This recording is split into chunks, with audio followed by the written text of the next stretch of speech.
Ouagadougou, février 2025. Une annonce surprend tout le monde. Un fonds commun pour le logement social lancé par les pays de l'Alliance des États du Sahel. Le ministre nigérien de l'Urbanisme et de l'Habitat, Salisu Sahiru Adamu, a déclaré lors de sa visite au Burkina Faso que les trois pays veulent harmoniser leur politique urbaine et financer ensemble la construction de logements sociaux. Mais cette annonce est-elle une révolution pour les populations ou une simple manœuvre politique? Le plan concret, 50 000 logements au Burkina d'ici 2029. L'objectif affiché est clair. 50 000 logements sociaux au Burkina Faso d'ici 2029.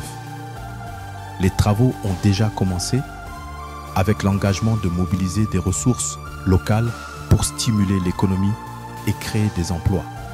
Mais une question persiste. Avec quel financement? Les gouvernements de l'AES ont-ils vraiment les moyens de construire ces logements ou s'agit-il d'une annonce sans garantie concrète, une initiative pour le peuple ou un projet politique? Cette annonce tombe à un moment stratégique. La situation sociale est de plus en plus tendue, la population réclame des conditions de vie meilleures. Lancer un projet de logement social maintenant, est-ce une réponse réelle aux besoins des citoyens ou une stratégie pour calmer les tensions? Dans l'histoire de l'Afrique, de nombreuses grandes annonces ont été faites, mais combien ont réellement abouti?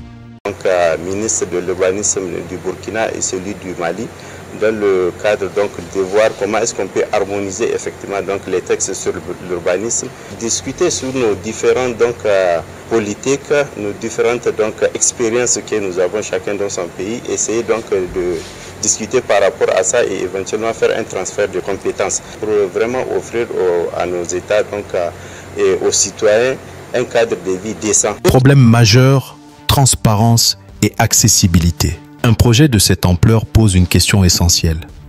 Qui va réellement bénéficier de ces logements?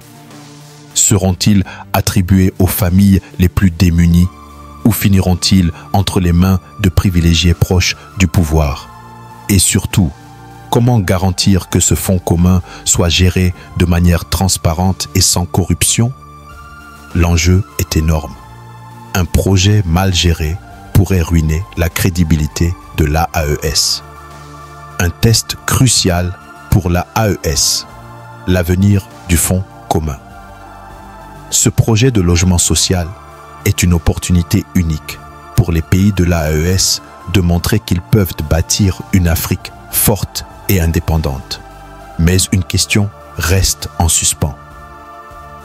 Ce fonds commun verra-t-il réellement le jour? Ou restera-t-il une simple promesse sur papier?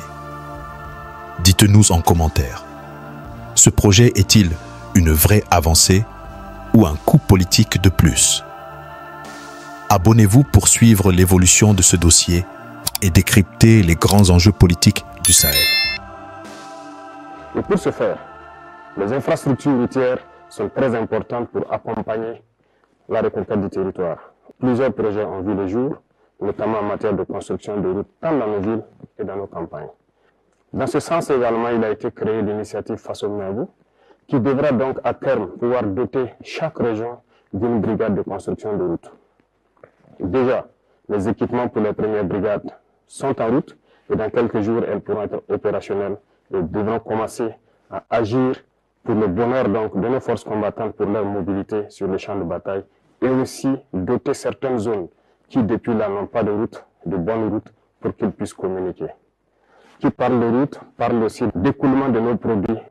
En ce sens, nous avons intensifié en matière d'agriculture notre production cette année 2024. Les résultats sont très satisfaisants et nous rendons grâce à Dieu qui nous a permis d'avoir une très bonne pluviométrie sur l'ensemble du territoire national. La production a été exceptionnelle et nous allons poursuivre dans ce sens. Plusieurs spéculations ont été introduites, des spéculations de rente, telles que le cacao, le café, l'avocat, le blé, bien d'autres, qui devront permettre de pouvoir stopper plus ou moins les importations au Burkina Faso et aussi de transformer ces matières et de revendre à l'extérieur pour faire entrer des devises dans notre pays. Tout ceci contribue au développement de notre patrie que nous sommes en train donc d'amorcer petit à petit.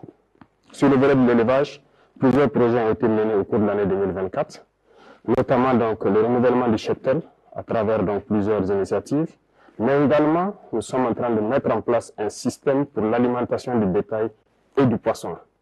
Plusieurs campagnes de vaccination ont eu lieu, gratuites par endroit et subventionnées par d'autres endroits. Nous poursuivrons nos efforts en faveur du monde paysan à travers donc les intrants et toute la mécanisation qui doit suivre pour les accompagner, produire et atteindre notre objectif qui est l'autosuffisance alimentaire. Et pourquoi ne pas exporter nos excédents? Dans ce sens, beaucoup d'industries verront le jour pour pouvoir transformer nos matières premières sur place. 2024 a été une année où nous avons pu inaugurer quelques usines dans ce sens, mais beaucoup d'autres usines sont à inaugurer en 2025. Certaines dont vous avez assisté à la pose de la première pierre, mais d'autres également dont la pose de la première pierre n'a pas fait l'objet de communication. Et nous continuerons dans ce sens pour pouvoir transformer nos matières premières sur place pour le bonheur des Burkinabés et exporter ce qui est transformé sur place. C'est dans ce sens que nous pourrons donc faire tourner notre économie à l'intérieur et éviter les importations de l'alimentation au profit de nos populations. Sur le volet de l'économie, beaucoup d'efforts ont été faits et c'est le lieu pour moi de féliciter tous les acteurs qui ont permis donc au Burkina Faso de toujours garder la tête haute face à l'adversité. Nous poursuivrons donc notre effort dans ce sens et beaucoup de fonds ont été réajustés pour pouvoir prendre en compte donc les aspirations de la jeunesse. Dernièrement, l'Agence nationale donc pour la finance inclusive a été créée et l'objectif est de pouvoir octroyer des prêts aux jeunes et de pouvoir suivre leurs activités. Le ministère de la Jeunesse a été instruit de créer des cellules qui vont suivre donc les projets que les jeunes vont porter et qui pourront donc être financés à travers ces instances que nous avons créées. Au cours du premier trimestre de l'année 2025, nous allons tout faire pour accélérer la mise en place de ces cellules parce qu'il ne s'agit pas juste de donner un prêt à un jeune et de le laisser à lui-même. Nous voulons donner le prêt et suivre l'exécution du projet pour lequel il a pris le prêt pour que ça lui profite et que ça profite à d'autres Burkinabés et créer de l'emploi. Nous allons poursuivre les efforts dans le sens donc de l'économie et du commerce pour que notre jeunesse puisse s'épanouir pleinement avec les ressources de leur pays. Dans le domaine des mines, nous avons repris la main sur nos ressources naturelles. Les métaux comme l'or, l'argent, le cuivre et j'en passe doivent être exploités par les Burkinabés. Et nous sommes en train de découvrir petit à petit l'expertise nationale qui permet d'exploiter ces ressources sur place pour le bonheur donc du peuple burkinabé. Ainsi, nous encourageons les semi-mécanisés et très bientôt, des mines industrielles doivent voir le jour par des Burkinabés et pour le Burkina Faso. Et l'État met tout en œuvre pour pouvoir donc exploiter cette expertise locale au profit donc de notre patrie.